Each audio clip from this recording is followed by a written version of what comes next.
Hey everyone, welcome back to Coach Hall Writes. In today's video, we're going to focus on some tips to help you save time on the upcoming AP Lang exam. My first tip for you is to not linger on tricky multiple choice questions. So here's the thing. Each question is essentially worth 1 point because the multiple choice is 45% of your composite score and there are 45 questions. So that means that no matter how hard the question is, it's still only worth 1 point. So we don't want to linger on questions that are taking us too long or that are too confusing. Just give it your best guess and move on. Now, if you have time at the end and you want to go back to that question, it's totally fine. Now, let's say worst case scenario for the multiple choice, you only have a couple minutes left and you have multiple questions that have been unanswered. Choose one letter and use that same letter for each of the remaining questions. Don't try to make a pattern or anything like that. Just choose one letter and bubble that letter in. Even though it's a guess and you haven't actually read those questions, you still have a 20% chance of getting it right. As far as the essays go, one way to save time is to actually be very intentional with your annotations and to write an outline. Now, it might seem a bit counterintuitive because some people might think, well, wait a minute, an outline is wasting my time. I should be writing my essay. But here's the thing. The outline is going to give you a plan. It's kind of like your blueprint. And if you get stuck or get writer's block, or if you're just running out of time and you need to speed things up, the outline is a great way to help you stay on task. It's also a great way to help you remember what you were intending to write about. So when you're annotating, make sure that you're doing so meaningfully and intentionally. If you underline everything, then suddenly nothing is important. So be very selective and come up with a process. Either underline things or circle things or use a star, whatever makes sense to you. If you annotate too much, it could slow you down, so you have to do a pace that's correct for you. And don't worry about what other people in your testing room are doing. It's your test, so focus on your game plan. But I would recommend that you annotate because if you don't, you're not actively engaging with the passage. As far as the outline goes, go ahead and have a simple bullet point outline. You can write your thesis or even just a shorter version of your thesis. I also recommend writing down your main ideas, and if it's the synthesis essay, then put the different sources that you want to use to prove that main idea. That's a way to ensure that you're using at least 3 sources. Also, if you have some insight that you want to remember, don't assume that you're going to remember it because you're going to be writing these essays under duress. You're probably going to be pretty anxious or a little bit stressed. So if you have a good idea, write it down, put a big star by it. That way you know where to find that note when you need it. Another way to save time is to write a short intro. Really, the only point you get in the intro is the thesis point because sophistication has to be earned throughout the entire essay. So because of this, we don't want to spend too long on the introduction. We really want to focus on our body paragraphs. Now, if you're pressed for time or if you just have writer's block, it is okay to skip a couple lines and just write a thesis. If you do have time later on, you can go back and write more in those lines that you skipped, but you don't have to.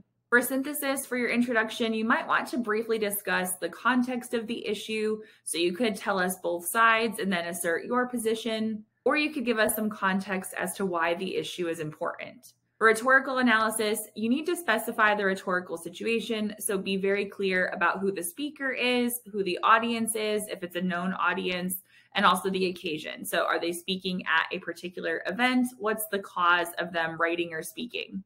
Now, for the actual thesis portion, you want to have at least 2 rhetorical choices, and you want to mention the message, purpose, or argument. Now, technically speaking, all of this can be combined into one sentence. I have a sentence frame that I give my students that helps them put it all in one sentence. That way, if they're running out of time, they know they have all the info. However, usually I recommend writing 1 or 2 sentences about the rhetorical situation before writing a thesis.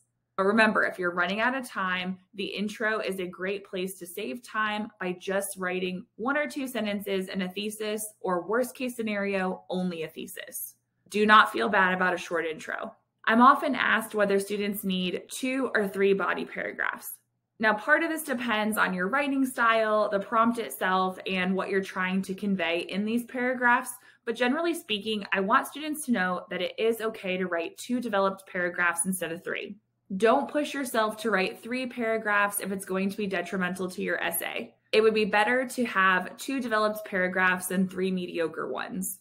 So one way to save time is to focus on 2 quality paragraphs as opposed to 3 body paragraphs.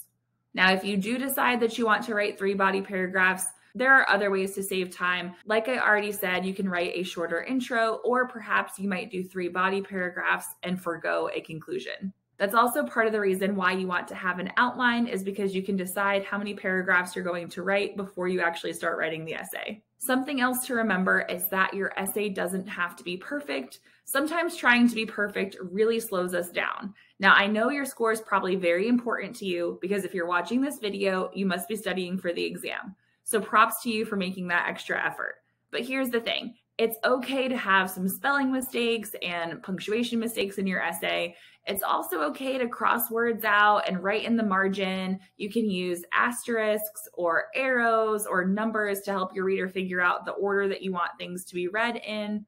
So don't stress out too much. I get really leery of students crossing out entire paragraphs in their essay. So do what you can to salvage what you've written. Keep pushing yourself to write more if you're unsure, but try not to scrap everything and start over unless there's a genuine reason why you need to. One way to avoid feeling like you have to start over is to write that outline, because that way you can be sure that you have a clear thesis, clear main ideas, and that you're answering the prompt. It's also important that your handwriting is legible. We need to be able to read it, but as teachers, we're able to read a variety of handwriting styles. Having done a mock exam with my students before, I can tell you that the first essay I wrote had pretty neat handwriting, but by that third essay, when time was running out, I wasn't really focused on my neatest handwriting ever. So if you need to pick up the pace a little bit, and even if that means your handwriting is a bit messier, it is okay.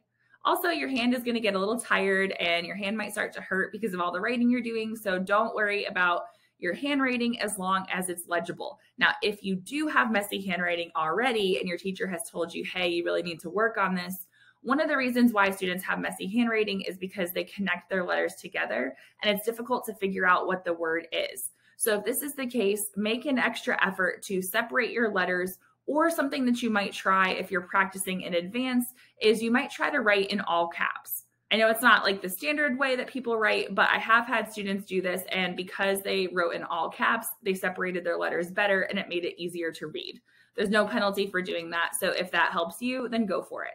I already hinted at this tip, but if needed, skip the conclusion. This is a great way to save time. Now, students will often ask me, do I really need a conclusion? And the answer is no. But here's the thing. A conclusion can help you earn the sophistication point, assuming that the rest of your essay is strong. So if you want to write a conclusion, perhaps you want to situate the issue in a broader context, make sure you pace to do so. And if you don't have time for it to be a separate paragraph, one thing that you might do is you might put that insight in your final body paragraph. I've seen students do this before, and it has helped end their essay in an effective way, but it was also a way for them to get that insight in.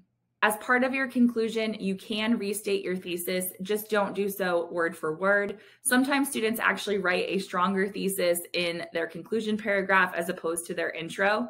Also, if you're worried that it wasn't defensible the first time, then definitely try to rewrite it. That way you earn that thesis point. If you're looking for more help with how to write a conclusion, definitely check out the videos I have on my channel. If you go to the search bar on YouTube and type in Coach Hall Writes Conclusion, you'll see some of the videos pop up. Another way to save time is to create a game plan. Now, this is an activity that I do with my students a couple days before the exam.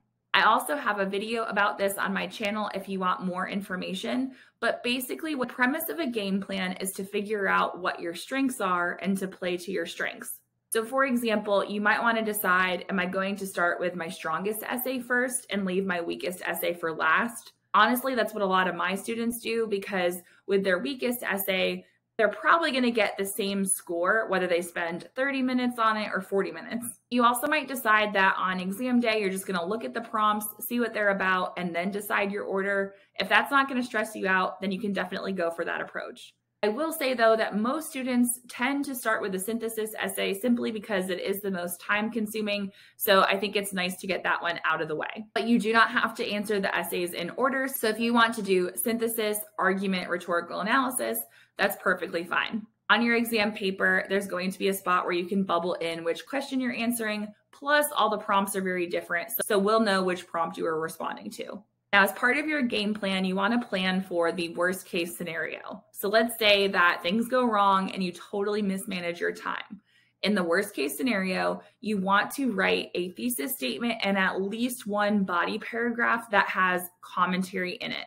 Obviously, you need evidence too, but the commentary is the way that you can improve your score. If you have a thesis and one strong body paragraph, it's possible to earn a 3 or maybe even a 4 out of 6 in some rare cases. In order to develop your commentary, use the word because or use verbs like highlights, illustrates, demonstrates, suggests. Because remember, the commentary is the why. So those verbs that I just listed help you get to the significance of your evidence. If you're totally panicking, make sure you have a thesis and at least one body paragraph. Now, something else that might happen in a worst case scenario is, let's say you start writing, you get about halfway through your essay and you get writer's block. You don't know what to do. Go ahead and move on to the next essay. Leave yourself some room, like a page or two in your essay booklet. That way you can go back to that essay because there should be plenty of pages. But it's okay to move on to the next essay and try to come back to the one that you were stuck on. If you found this video helpful, please do me a huge favor and give the video a thumbs up. Also, be sure to follow Coach Hall Writes on TikTok and check out the description box below for more resources to help you prepare for the APLing exam. Until next time, happy writing!